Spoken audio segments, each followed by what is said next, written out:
Hello and welcome to this video, and on this video I am going to be going through the 10 greatest guitar pairings of all time, and I'm going to be ranking them from 10 to 1 like I always do.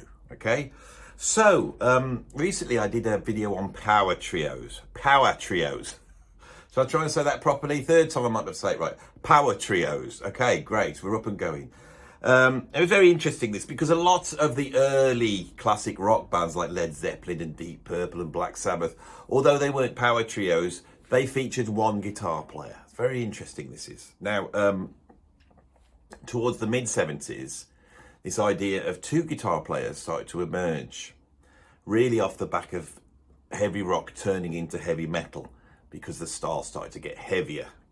People wanted the rhythm parts being played while the lead guitarist did the guitar solos. So we have to go, well, where does this come from? You know, where's this two guitar thing come from? Well, it's quite interesting, because if we look at the history of guitar playing, we go right back to the start, the 1920s. We have Eddie Lang and Lonnie Johnson playing guitar duos on 78 records. And so it's interesting, right at the beginning of sort of recorded music history, we have this idea of two guitars playing together. But I suppose the idea of a rhythm guitarist and a lead guitarist, which I always thought was quite preposterous, really. You know, when somebody comes up and says, what do you play, lead or rhythm? Well, I think, well, I just play the guitar, you know, I'll do whatever's required for the music. But there are people who think in that way.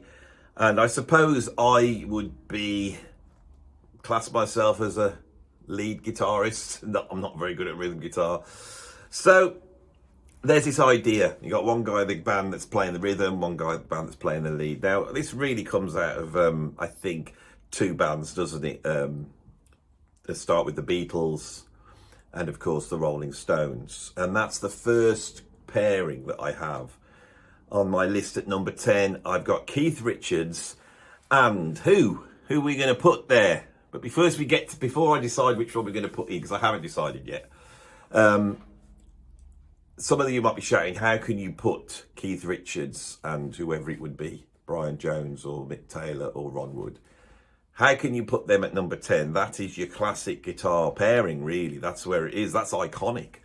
Anybody who's playing in a band with two guitars, it's going back to the Stones, even more than the Beatles.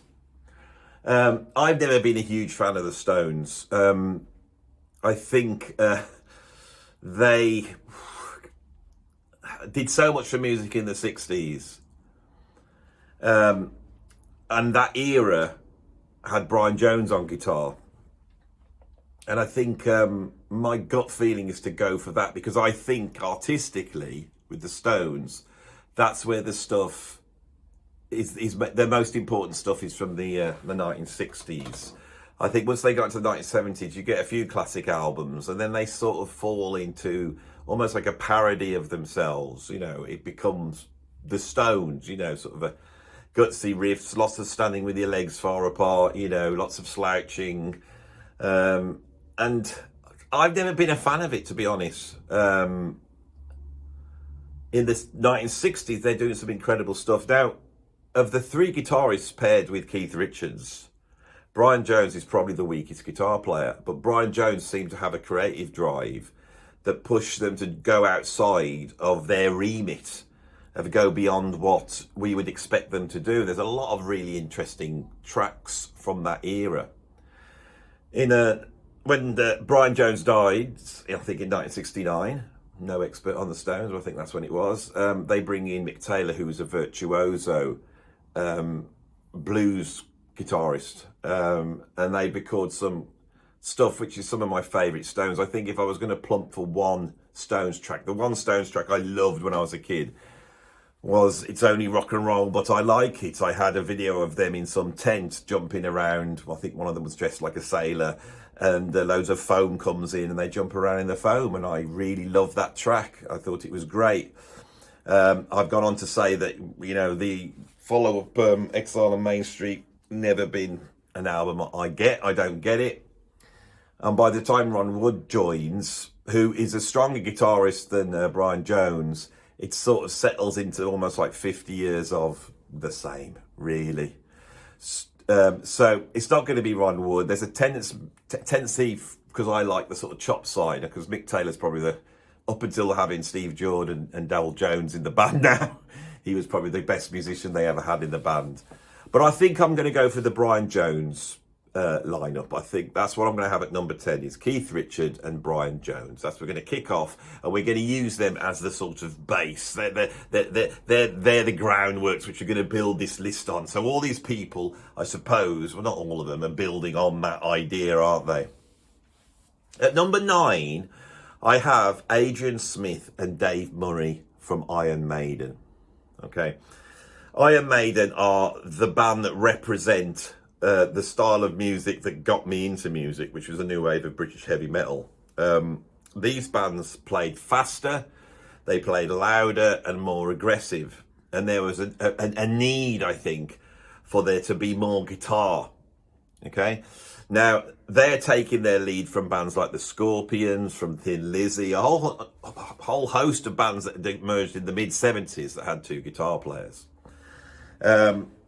I think one of the things about Iron Maiden is they took the sort of heavy riffage from the Scorpions and then the sort of twin lead from Thin Lizzy, and they wrapped all that together into one sound, which is integral to Iron Maiden's sound. And I think if we're talking about heavy metal, well, I wouldn't put them as being the definitive, guitar pairing. I would put them second place. We've got one above them. They're actually at number 3 because I think they're so important, this pairing is. But I think that's what I'd have at number 9 is Adrian Smith and Dave Murray from Iron Maiden. A particular sound, and also I think with Dave Murray is a much better guitarist than I think he gets credit. I think, when we were coming up in the early 80s and we were all listening to new wave of British heavy metal, there was a guitarist that were coming up that were pushing the envelope. So you had people like Michael Schenker, not Rudolf Schenker, but Michael Schenker, Uli John Roth, Eddie Van Halen. You had John Sykes and Tigers Pantang. You had obviously who else would have there been at that point? Gary Moore was playing some shredding stuff with Thin Lizzy. And Dave Murray at the time was also on my list of sort of flashy, fast guitar playing. He perhaps didn't possess the sort of chops that Gary Moore had, nowhere near it. But he played in a way which was very frenetic.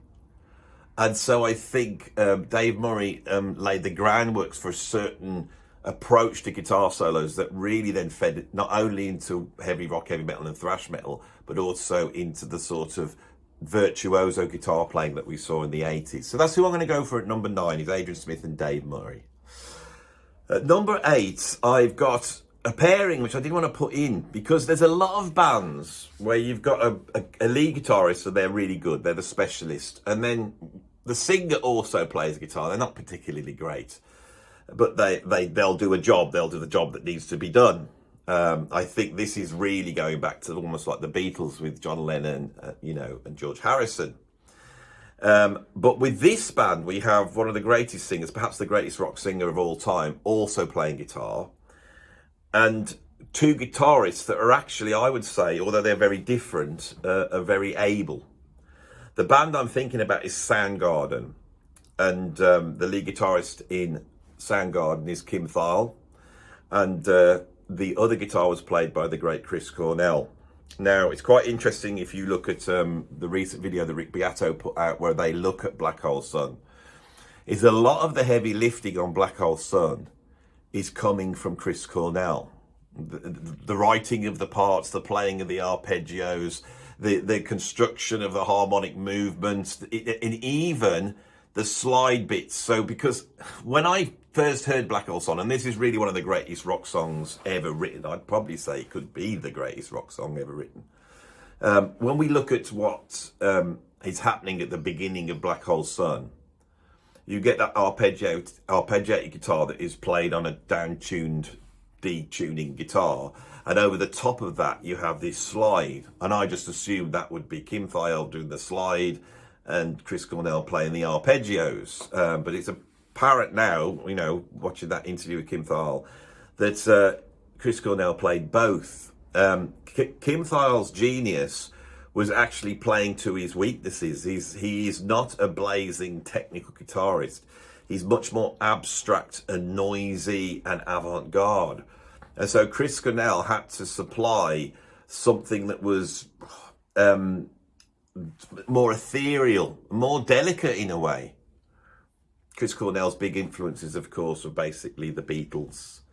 And he brings in a songwriter's touch to guitar, you know, which would be personified for me by someone like Joni Mitchell, a virtuoso guitarist that was incredible at creating accompanying parts that are essential to the song. You know, you can't play Black Hole Sun and just strum it as open chords. You can't reduce it to that. You have to play that part with Chris Cornell. So I think Chris Cornell is underrated as a guitar player. And the relationship of Cornell to Kim Thayil is not what you would expect. Of course, it's created some of the greatest rock songs of all time, so I think they justly deserve to be on the list at number 8. I'm now going to move to number 7. At number 7, I've got Metallica, and I've got Kirk Hammett and James Hetfield. For me, this is taking the model that we saw with Iron Maiden, which goes back to, like I said, Thin Lizzy, Judas Priest, Scorpions, you know, goes back to that. There's a development there. And then Metallica just pick that up and push it even further forward in terms of metal. Anybody who has tried to play a Metallica song will know that perhaps the most difficult parts to play would be the James Hetfield guitar parts. This guy is a master down picker. So for those of you who don't know, when you play rock guitar, and you're playing very fast riffs, if you were to play them like an alternate picking guitarist, up and down, it doesn't have the same sound as just down picking, and you have to down pick very fast, like that, really, really fast. And James Hetfield is an absolute genius. If you try and play them, it's very hard to get that sound. Kirk Hammett is a reasonable lead guitar solo. Famously, he had got lessons with Joe Satriani. Neither of them are virtuosos, but Kirk Hammett has obviously produced some of the most iconic guitar solos in music, not just in heavy rock and heavy metal. So I think for most young people, that pairing of these two is so iconic. Now, I'm old enough to remember the first Metallica album coming out. I can remember hearing it on the Friday Rock Show, and I can remember thinking, my God, how many guitars have they got in this band? Because it sounds like they got about 5 or 6. The riffage was so heavy. There was a new level of heaviness, which is then going to really lay the groundworks for that sort of extreme metal, not just thrash metal, but the grindcore of Napalm Death and bands like that. That's rooted in these two, right? And the way they played. So that's who I've got at number 7. Is Kirk Hammett and James Hetfield. I'm going to give a nod, of course, to all the other thrash metal bands. You know, who were the two guys in Anthrax? Scott Ian and the little guy, can't remember. And then, of course, we had that sort of Marty Friedman in Megadeth with a... Oh, I'm going all blank now. I didn't expect to talk about these. Dave Mustaine, you know, so that they're all sort of doing it, but I think the ones who won out in terms of cultural history is Metallica, isn't it? Like I said with Iron Maiden, that sort of guitar pairing runs into thrash metal, but it also runs in to the sort of virtuoso shred guitarists of the 80s. My gut feeling at this point was to go for Racer X with Paul Gilbert, but Racer X had a number of other guitarists that weren't quite as iconic as Paul Gilbert, but they pursued a sort of high-speed neoclassical approach, which was very exciting, and I loved Racer X, and I was more a fan of Racer X than I was of this band I'm going to put at number 6, which is Cacophony, Marty Friedman and Jason Becker. I think the pairing of those two is unbelievable, and their album Speed Metal Symphony is probably the peak of sort of dual neoclassical virtuoso, over the top playing. Marty Friedman and Jason Becker played in both very different styles. Jason Becker was an incredible classical guitarist who could do all sorts of finger picking stuff and had that approach to guitar playing. Marty Friedman had a very fluid approach because he economy picked, which meant he could play very fast pick lines that were very flowing. They're both geniuses, absolute geniuses. Cacophony didn't last that long, and very soon Marty Friedman had gone off to join Megadeth, and Jason Becker had gone off to follow Steve Vai into the David Lee Roth band. So the pairing of these two giants didn't last long, and it was further curtailed when Jason Becker fell prey to a disease. I think it's like a motor neuron disease, which sort of eventually paralysed him completely, and now I think he's only able to communicate by moving his eyes, I think. He's still going though, and he's still making albums. He's found a way of composing, and that's a testament to the genius of these guitar players who at the time were a bit maligned. Marty Friedman has gone on to have a huge career in Japan. I think he's eventually gone over to Japan and he lives there now, making all sorts of weird and wonderful music. They're both wonderful guitar players, and I think in terms of virtuosity, the greatest pairing of virtuoso sort of rock guitarists ever is probably Marty and Jason, who I've got at number 6. At number 5, I have put John Lennon and George Harrison from the Beatles. Now, I nearly took them off the list altogether. Guitar-wise, they did the job. But they did the job on a series of records that the most important, iconic, probably the most brilliant, albums ever made. I am a huge Beatles fan. John Lennon's guitaring is functional at best. George Harrison's a reasonable lead guitarist, but obviously he famously got Eric Clapton in to play the guitar solo on My Guitar Gently Weeps.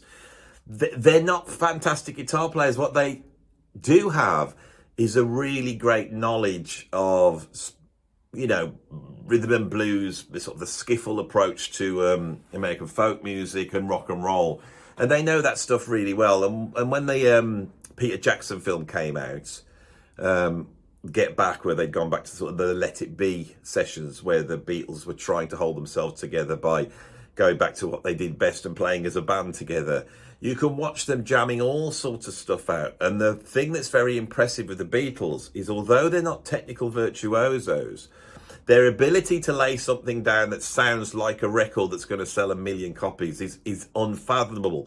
Ringo is sat there just churning out brilliant, groovy, funky, solid drum beats. He never puts a foot wrong. So often you're listening to classic vocal lines, and their vocals, the way they work together is fantastic, with that vocal harmony thing that's coming out of the Everly Brothers, And guitar-wise, I would say I'm starting to realise how much they come out of Buddy Holly and that approach to guitar playing, and maybe Eddie Cochran as well, two rock and rollers that put more of an emphasis on guitar.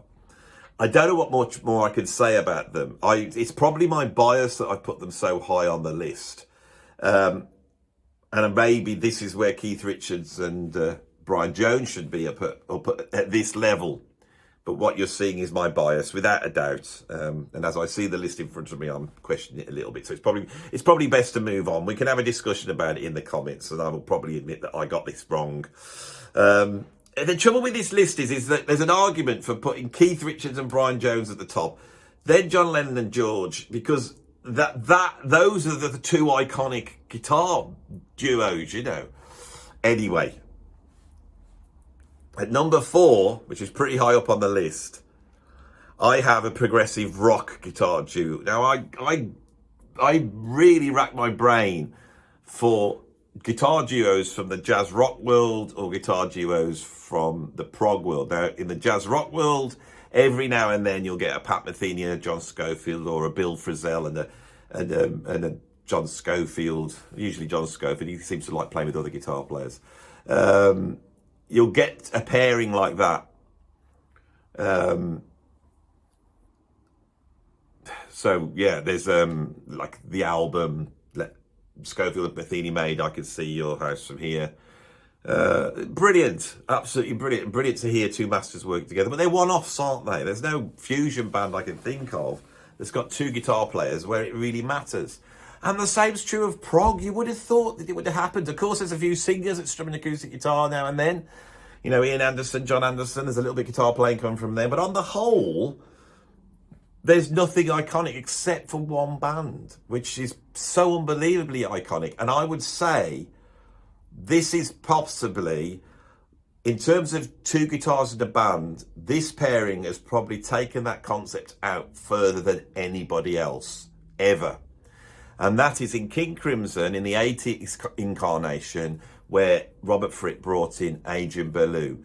Their styles are completely different, but they fit together absolutely perfectly. Those songs cannot be played unless you have two guitarists and you play in the way that they play. Now, Adrian Belew has got permission of Robert Fripp to, revisit this band. He's pulled in Tony Levin, so there's half of the original band, and then he's got Danny Carey on drums, and he's brought in Steve Vai to replace Robert Fripp, which I thought was very interesting, because one of the things about Fripp's approach is it's viciously technical. He is one of the great alternate pickers, and tracks like Fracture are virtually impossible to play because of Fripp's incredible facility at alternate picking. Whereas Adrian Belew, I have it on authority, cannot up-pick. He can only down-pick. All that stuff he does is to get around the fact that he cannot pick fast at all. So his approach to guitar, which is much more of a sound-making machine, is interesting because technically they're both poles apart. Okay? Now, it's interesting bringing in Steve Vai because Steve Vai is not a picker. Steve Vai had an accident a few years ago where I think he did something to his hand and he had to have an injection and it all went wrong, and he is, I think it's his right hand, he has lost the ability to pick like he could in the early days. But I don't think Vai was ever a strong alternate picker. He could do it, and he could do it better than most of us, but he seems to be intimidated when you watch the interviews, and rightly so, because Fripp's an absolute genius and Fripp is picking across the strings. Anyway, I'm getting bogged down in a whole bunch of technical stuff here.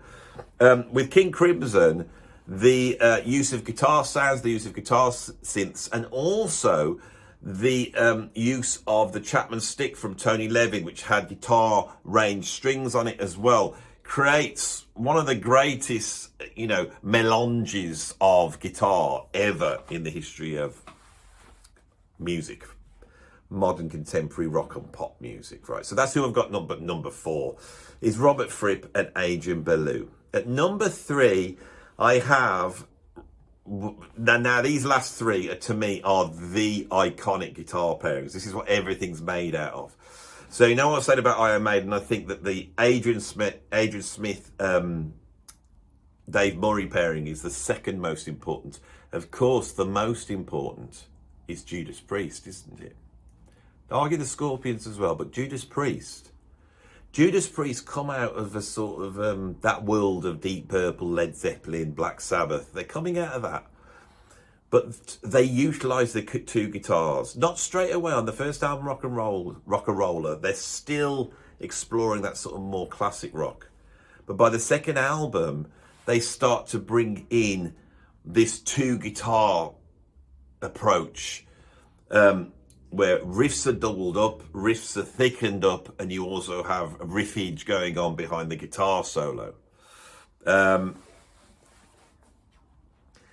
And also with KK Downing and Glenn Tipton, you really have to put your ears in between the speakers to hear the difference between them. There is not necessarily a lead guitarist and a rhythm guitarist. I think Glenn Tipton tended to take a few more of the guitar solos. I'm not sure. I mean, I've listened to tons of Judas Priest. I've never really thought about it, It was just this onslaught of guitar. I never thought, oh, that's so-and-so playing the guitar. Through a series of albums in the 70s, they really put the groundwork in that goes from the heavy rock of Zeppelin and Sabbath to the heavy metal of the new wave of British heavy metal. And I think this is an iconic guitar pairing. So that's what I've got at number 3. At number 2, I've got the same problem as I had with the Rolling Stones. At number 2, I've got Thin Lizzy.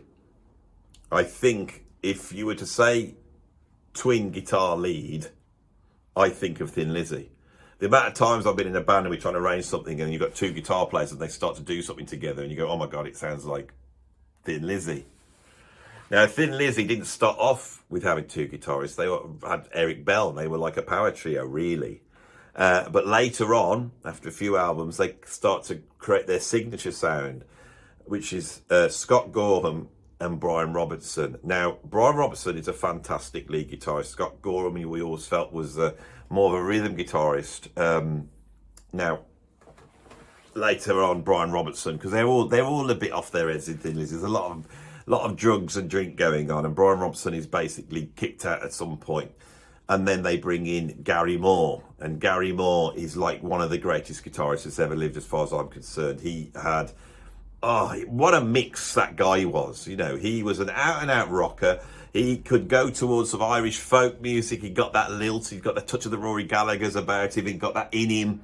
But he could also play blisteringly fast. He's one of the first real shredders, you know, taking his lead, literally his lead from, well, not the lead you plug in, you know, but his lead guitar played from someone like Al Di Meola and John McLaughlin. And he's playing jazz fusion. And those albums that Gary Moore plays on are absolute classic. It's almost like you're at Thin Lizzy peak. But to me, there's something more iconic about the Brian Robertson, you know, the guy with the very curly hair, dark hair, and then Scott Gorham with the long, you know, lighter hair, dead straight. And I know that sounds silly, but there's something more iconic about them. But obviously, as a guitar pair, the Gary Moore one's incredible. A bit later on, towards the end, they had Snowy White, didn't they, for a while, and then they had the great John Sykes. So there's a whole ton of other guitarists to pick from.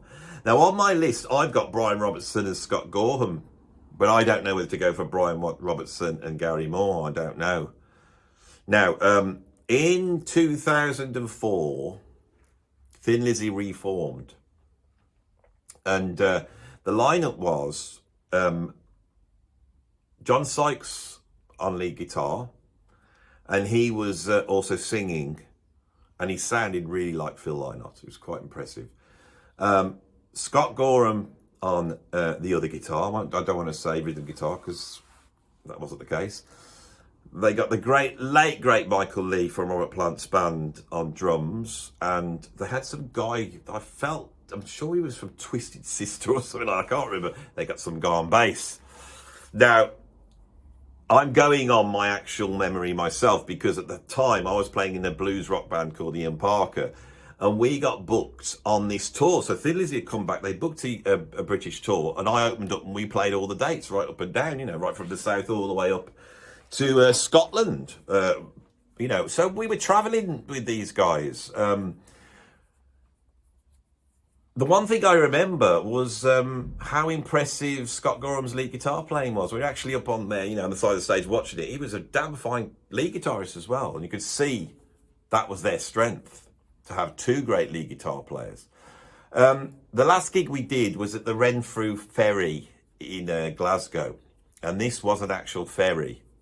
I can remember John Sykes got quite moody when he arrived and he saw that the venue wasn't the same size as the other venues. He got a bit moody. He didn't feel, you know, he felt like he was, I suppose, too much of a rock god to play this. And with his moodiness, Scott Gorham, I remember, sort of decided to not get involved. And with an eye roll, he walked off, and he walked up to me and he said, "Have you got a cigarette?" And I said, yeah. And we went off, and I had a cigarette with Scott Gorham and had a big chat with the guy. He was a lovely man, absolutely lovely man.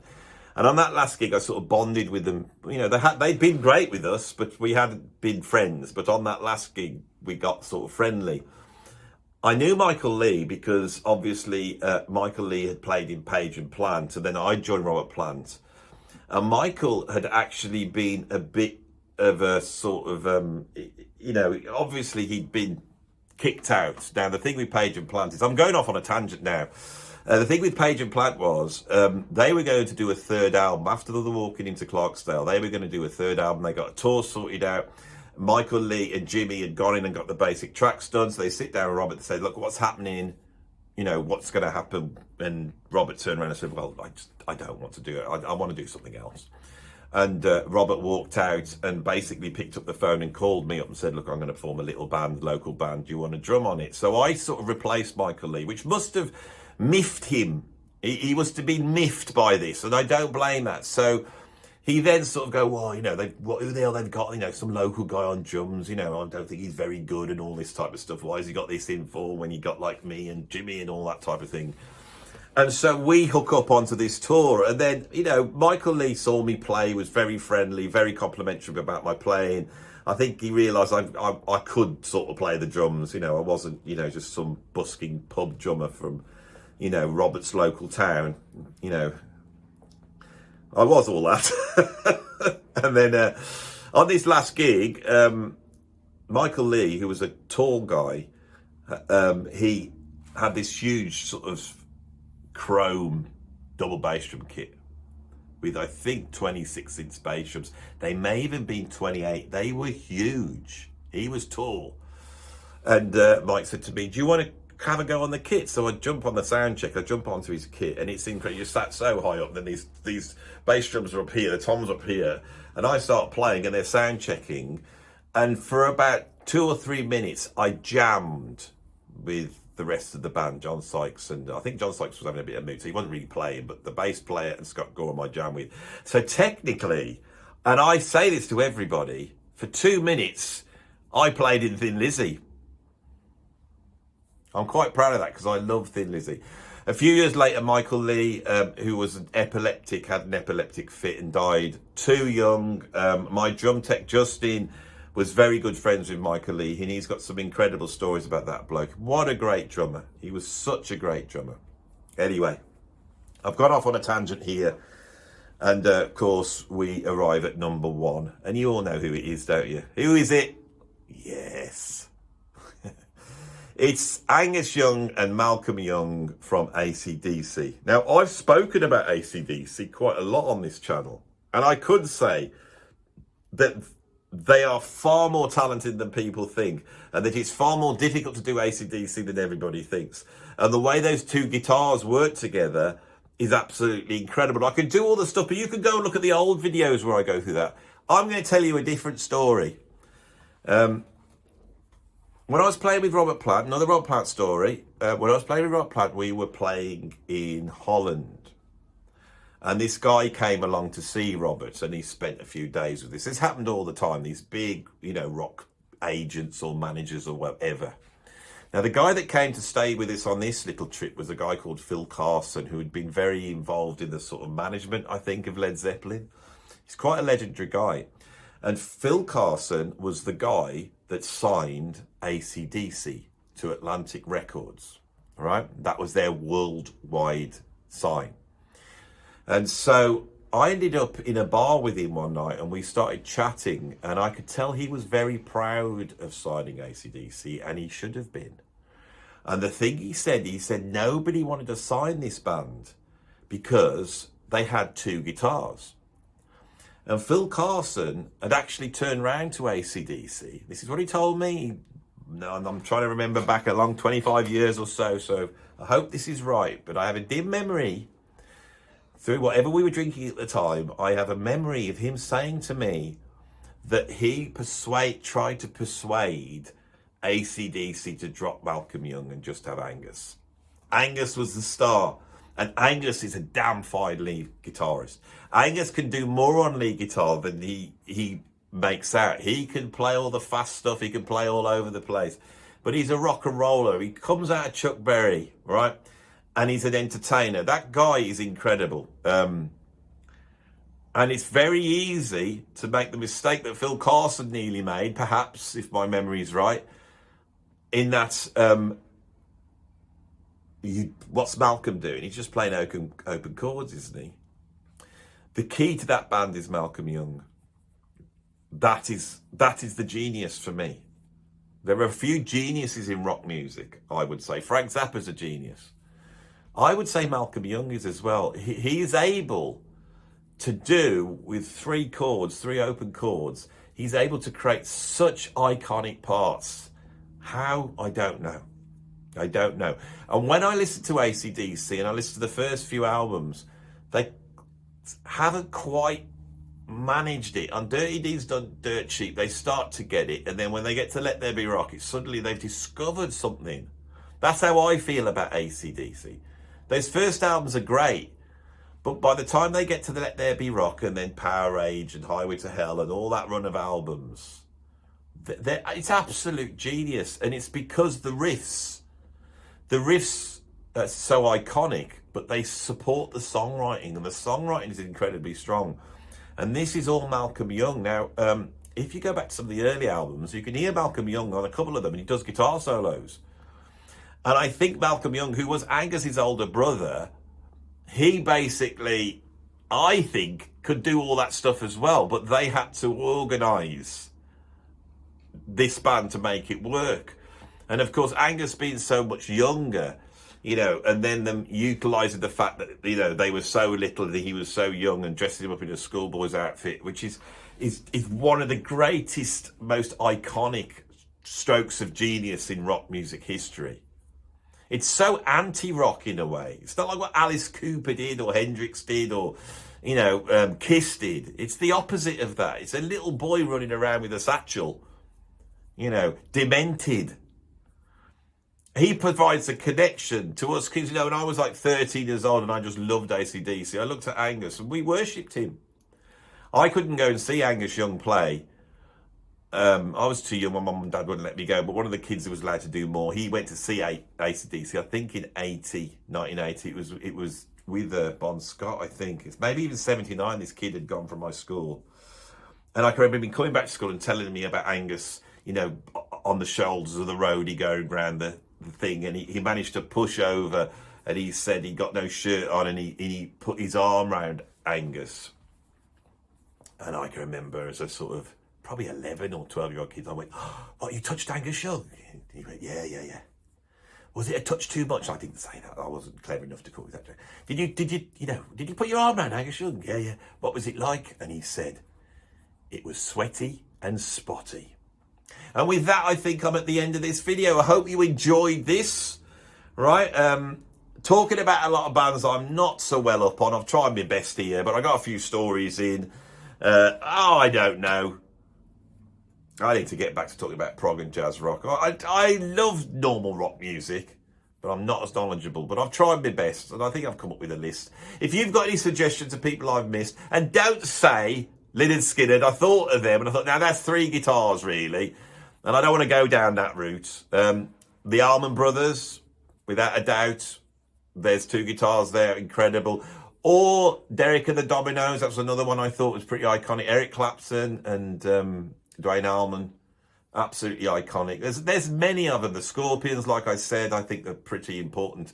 A rack of, you know, metal bands in the 1980s, without a doubt, you know. So there we have it. I think I'm done. If you like this video, please put a like on it by pressing the like button. It's like a thumbs up there. It won't hurt you. You just press it and you put a like on it, and that really will do more than anything else to help me.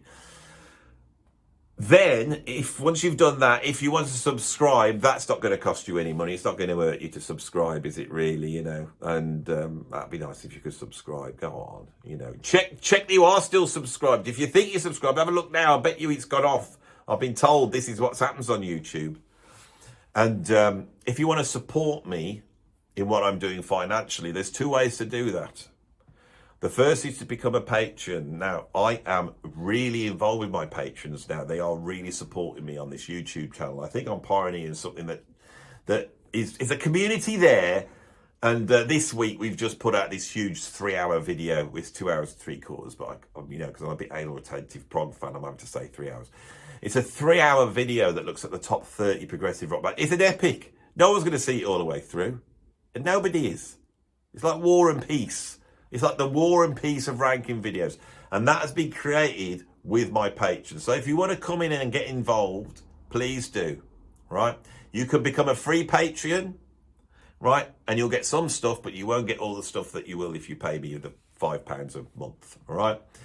If you also want to support me financially, but you don't want to waste your time being one of my patrons, you can put some money in my YouTube PayPal tip jar. I thank you all for doing that, the ones that you have done it, because now I am unemployed or retired, depending on how you look at it, and my only income now is this channel. I cannot believe that's the way things have panned out, but it has panned out like that, and thank God for you lot, because if not, I don't know what would have happened to me. Anyway, that's another story, isn't it? Still getting over COVID, still finding the breathing a bit hard, and because I talk so fast and furious on this channel, I'm finding myself going a little bit dizzy now. So I'm going to stop now, take another breath. I'm going to get on to my next video, which I'm looking forward to doing. Anyway, I'll see you all. Bye-bye.